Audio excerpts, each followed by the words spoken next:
Hi everyone, it's Xenia here from Alexa Real Estate, and this is the end of a very busy week.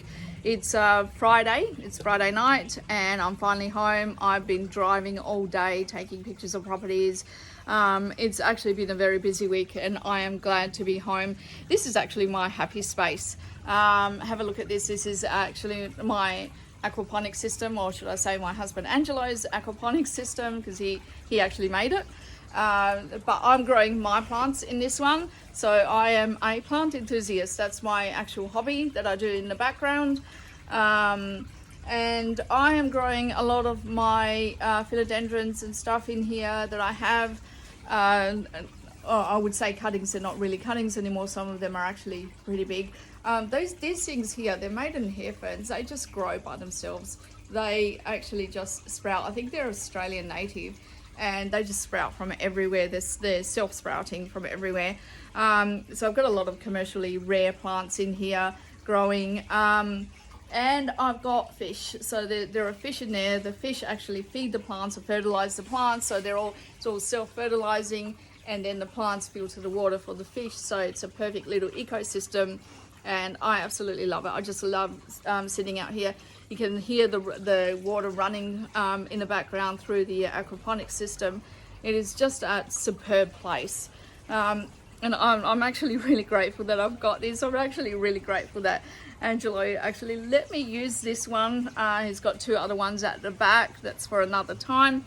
But yeah, it is beautiful out here. And it's been an incredibly busy week this week. We have been short-staffed by two people. We've got two admin staff, and they were both out for the last month. So one of them took annual leave, the other one ended up in hospital, which is unfortunate. She's actually coming back soon, but yeah, so that's actually just left three of us in the office to do all of the work, and we've had an influx of new clients coming through, new properties to be advertised and photographed and leased, and we've done a whole bunch of leases, and it's just been incredibly busy in our office this week. And I have been like working very long hours trying to stay on top of everything. So it's Friday. But one thing that I wanted to talk about is there has been a few lease breaks this week that we've had to deal with. So, and that is my tip that I actually wanted to talk to you about, is what happens during a lease break. So tenants, should I say, break their leases for all sorts of reasons. So sometimes somebody would lease a property because they're building in the area and they want to get a feel for the area, and now their property is actually finished and they want to move into their brand new house, and they want to break their lease because the settlement for their property has actually come early. And that they need to break their lease. They need to get out of their lease so they can move into their brand new house, or they might get a job interstate, or they might have bought a house, or they might want to move in with a girlfriend or boyfriend. There's just all sorts of reasons why a tenant would need to break their lease.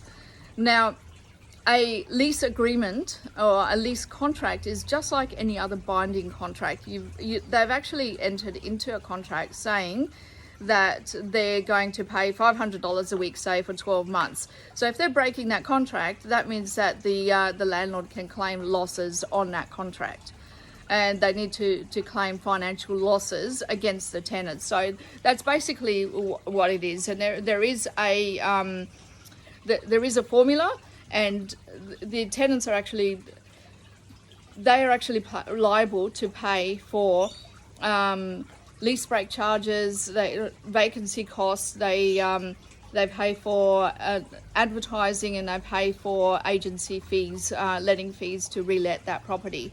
Now, how much they are goes into a formula, and how much they end up paying depends on how long they've been in that property and where in the agreement or timeline the lease has been broken. So say you've got a 1-year lease and the tenants have only been leasing for that 1 year and they break it, say 6 months into the contract, then they're liable for roughly half the costs of advertising and letting and all of that. If they break it right at the beginning, they're liable for all of the costs. If they break it at the end, they're liable for hardly any. So the advertising costs and the reletting fees, like our professional fees that we charge to relet a property, are actually small compared to the main cost, which is the vacancy of the property.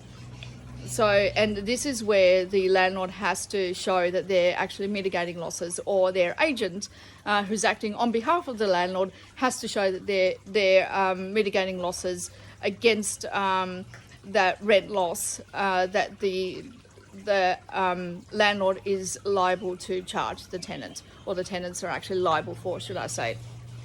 So mitigating losses, what that actually means is that if a tenant has broken the lease like 6 months into the contract, and there's another 6 months to go, you cannot just leave a property vacant and say, well, the tenant has to pay rent until the end of their lease. It does not work that way. You have to show that you've done everything in your power to actually get that property leased as quickly as possible. So in our office, if a tenant says that they're going to break the lease, one of the very, very first things that we do is get a lease end date. So say that they're going to break their lease in June.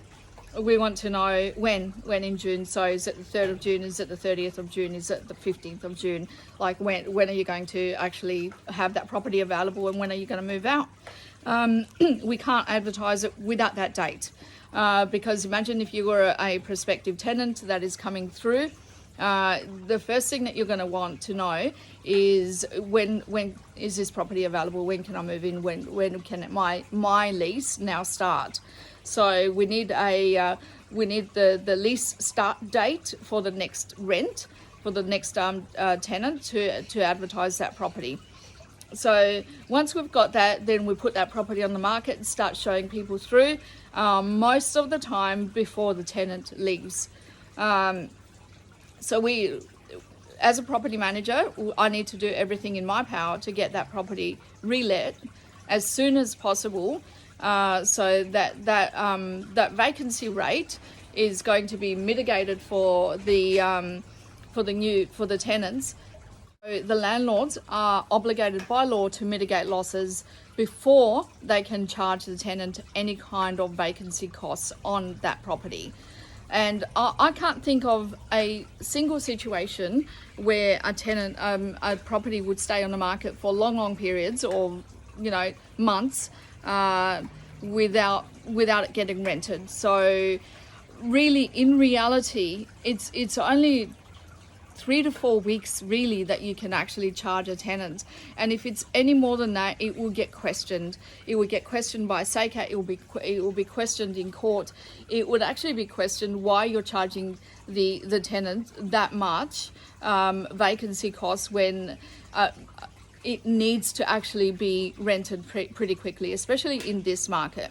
And this is what I want to talk to you about next. So the market. So really, this market right now, we can get properties leased just like that. So we get them leased pretty quickly, mostly at the first open inspection. We do one 15-minute open inspection. We're really spoiled at the moment, and we can get the property leased for a really good, decent amount of rent. It hasn't always been like that, and it's not always going to stay like that. Enjoy it while you can. Landlords and property managers, it's probably not going to stay like that. So what happens if a market is actually flat or actually going backwards and really slow? What happens if there is more supply of tenants, or more tenants available?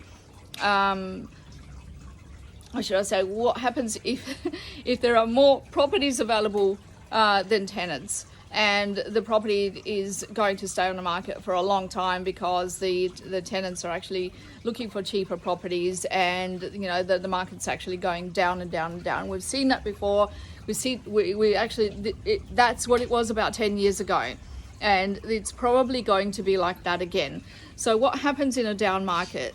Okay, I'll tell you what happens. So you still need to mitigate losses. So that means if a the lease was at $500 a week and the tenant had broken their lease at $500 a week, what needs to happen is you advertise it for $500 a week. And if it doesn't lease within a reasonable amount of time, say 2 to 3 weeks, you need to drop that rent. Because this is mitigating losses. You can't just leave it there at $500 a week when every other property around it is leasing for $400. So you drop it down. Drop it down to $450. If it doesn't lease, drop it down to $400. So now we've gone from $500, so that the tenant has entered into a lease at $500 a week, and it didn't get leased, and they're liable to pay rent until the end, until you find another tenant. Haven't got a tenant, we've dropped it down, now we've got it leased at $400. What happens to that $100 that the landlord has lost? Well, that $100 can actually be charged from the tenant until the end of the lease. So you work out $100 until the end of their actual lease, and the tenant will be liable to actually pay that because they entered into a contract at that higher amount, right? So that is part of mitigating losses. You can't just leave it there. That is the tip, that you need to get that property on the market ASAP. Show that you're mitigating losses, and I mean, show the date on realestate.com or wherever you're actually advertising that property, that you have done everything in your power to actually mitigate those losses for the tenant. Once you've done that, then you can actually charge the tenant the vacancy costs and say that you need to pay rent until this date because this is the date that we got the other tenant. So that is that. But what happens in a market that is going up and up and up, like right now? So right now, somebody could enter into a lease agreement at $500, break their lease 6 months down the track, but the rental value of that property is actually $600. That is the reality right now. In 6 months, that rental amount has actually gone up. So does that mean that the landlord takes a loss and advertises it at the the price that the tenant has entered into? No. So we don't do that. What we do is we advertise it at the correct market rent. So if it's $600, $700, whatever amount, we advertise it at that and get a new tenant in at the correct price. So that means we're advertising it above what the actual contract value was for that lease agreement.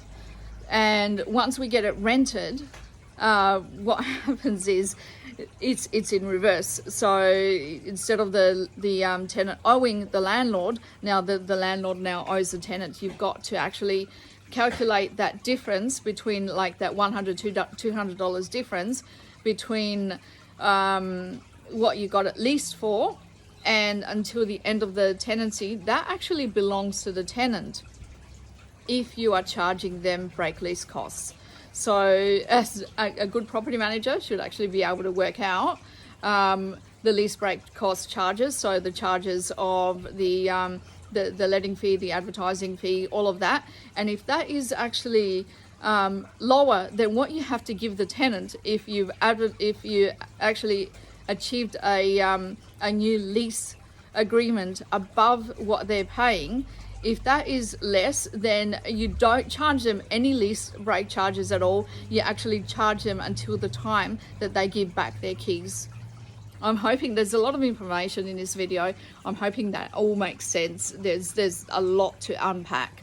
There's a lot of legislation behind it. Get in contact with me. I'm happy to talk to you if you're confused about anything, or if you just need some advice. That is it for today. I am going to go. I'm actually starving. I'm actually going to go inside and have some dinner. So please call me 0412 437 582 or email me Xenia, Xenia at alexarealestate.com.au, and that is ALEXA, and that is it for me, and that's bye. So say bye to Olive. Olive, what have you got? All right, guys, have a great weekend. Bye.